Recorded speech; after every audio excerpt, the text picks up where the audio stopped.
Kumusta mga kasaliksik? Alam mo bang mayroon ng mga nadiskubre sa ilalim ng mga tulay na talaga namang gumulat sa napakadaming mga tao?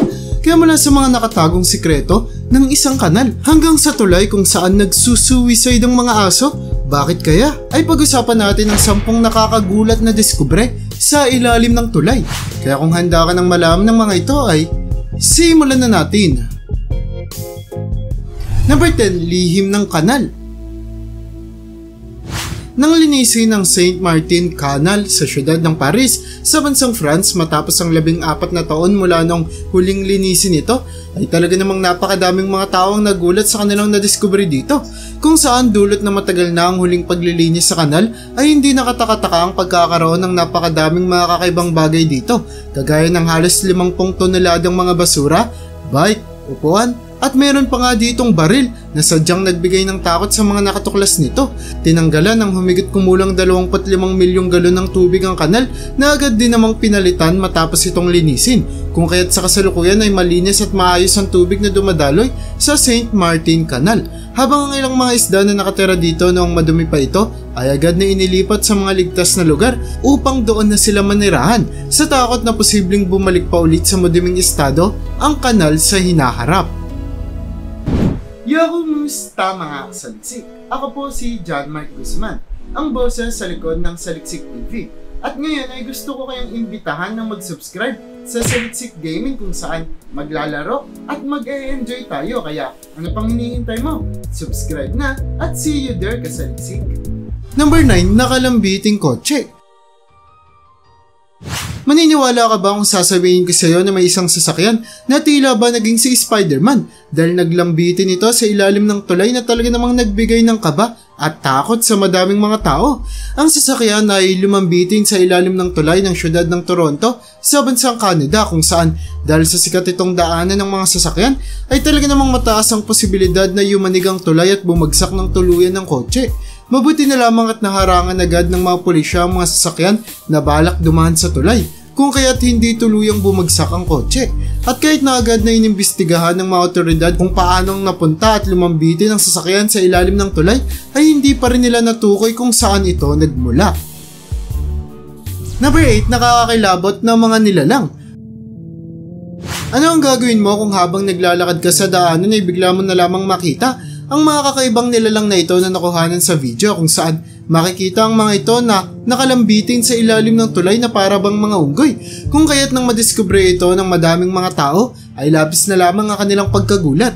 Hanggang sa kasalukuyan ay patuloy pa rin iniimbestigahan ng mga otoridad kung ano nga ba ang nakunang nilalang na ito sa video. Number 7, mukha ng demonyo.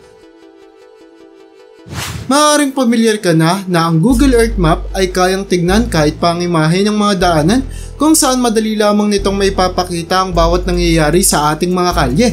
Pero mukhang masyado atang naging detalyado ang application na ito, kung kaya't kahit pa ang 6 may multo ay nagawa nitong kuhanan.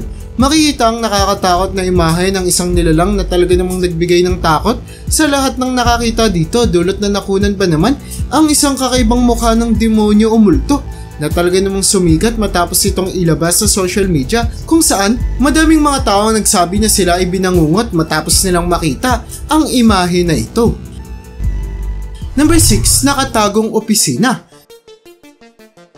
Sigurado akong hindi mo akalain na ang ilalim ng isang tulay ay posible palang gawing opisina, kagaya na lamang ng ginawa ng lalaking ito, kung saan tila ba naging tahanan na niya ang ilalim ng tulay matapos niyang mapagdesisyonan na tumira na dito. Malaki ang espasyo na ginagamit ng lalaki sa isang sulok sa ilalim ng tulay, kung saan kumpleto ang kanyang mga gamit dito, kung saan kinaya niyang maglagay dito ng aparador, lamesa at mga upuan, at pwedeng pa nga siyang maglatag dito ng kanyang kutsyon kung gusto niya nang matulog.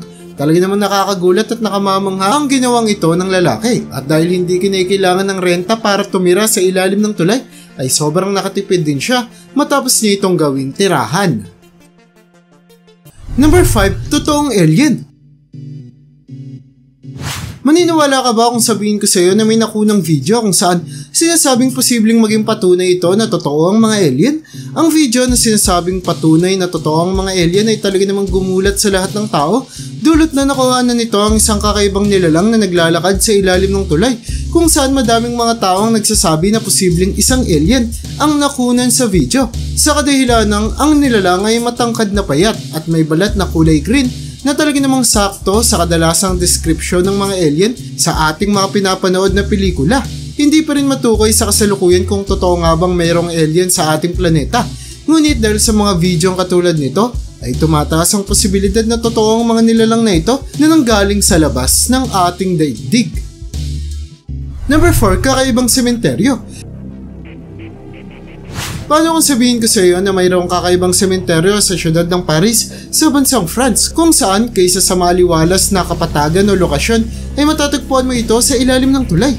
Dahil sa kakaibang lokasyon ng sementeryo na ito ay hindi nakatakataka kung bakit naging popular ito sa mga tao.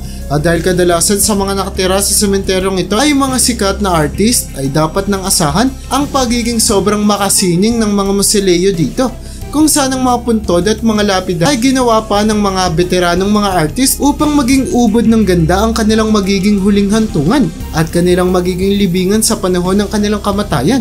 Sa kasamang palad ay napabayaan na ang sementeryo na ito at dahil hindi maganda ang hangin sa ilalim ng tulay ay talaga namang nasira na ang ilan sa mga puntod at kumupas na rin ang kanilang angking ganda.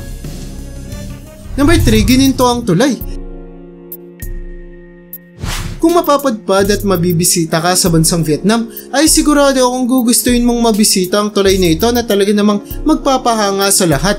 Dulot na ang tulay ay gumastos ng $2 milyong, kung kaya't hindi nakatakataka kung gaano na lamang ito kaganda, kung kaya't mas madalas pa itong bisitahin para lamang makita ang ganda ng tulay kaysa pagmasdan ng kagandahan ng tanawin.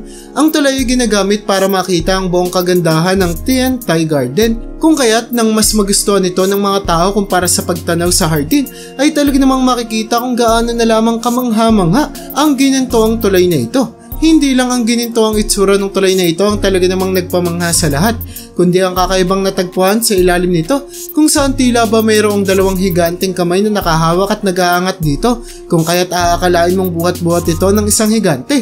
Dahil sa angking kagandahan ng gintong tulay ng bansang Vietnam, ay mas madalas pa itong ituring na sining kaysa daanan lamang ng mga tao at maging paraan para mas makita ang tanawin ng hardin ng Tien Thai.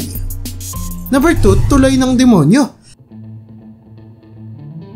Kung makikita mo ang kakaibang tulay na ito sa bansang Germany ay sigurado akong hindi mo paniniwala ang binuo ito ng mga tao sa kadahilan ng noon pang 1860 pinatayo ang tulay. Ngunit ang pagkakabuo dito ay talaga namang perpekto, kung saan kahit nagawa sa bato at manipis lamang ang daanan, dagdag pa sa walang sumusuporta dito sa ilalim ay kinaya nitong maging daanan at tawiran ng mga tao sa loob ng mahabang panahon. Kung kaya't sinasabi na kaysa mga tao ay maaaring mga demonyo o anghel ang bumuo dito dahil sa nakamamanghang pagkadisenyo dito kahit pa noong sinaunang panahon. Kung titignan din sa malayuan ng tulay ay talaga namang nakakagulat ang angkin nitong ganda, kung saan ang refleksyon ng arko ng tulay sa tubig ay para bang bumubuo ng lagusan o daanan papunta sa ibang dimensyon. Number 1, Overturned Bridge. Kung meron kang alagang aso ay mas mainam na ilayo mo sila sa tulay na ito sa bansang Scotland. Sa kadahilan ng naging sikat ang tulay na ito para maging popular kung saan namamatay ang napakadaming mga aso. Ang tulay na ito ay ang Overturned Bridge na sikat bilang huling hantungan ng madaming mga aso, kung saan madalas nilang tinatalon ang 2 magkabilang gilid nito sa pag-aakalang mababaw lamang ang tulay at pwedeng talunin. Ngunit dahil ang Overturned Bridge ay may taas na lagpas 50 talampakan ay talaga namang kamatayan ng magiging kalabasan ng mga asong tumatalon dito. Ang pag-aakala ng mga asong ito ay dulot ng ilusyon ng Overturned Bridge, kung saan kahit pa ang mga tao ay aakalaing mababaw lamang ang gilid nito, dulot na ang kapatagan sa paligid ng tulay ay mababa lamang, habang ang ilalim naman nito ay napupuno ng mga halaman na nagtatago sa nakakalulang taas ng tulay.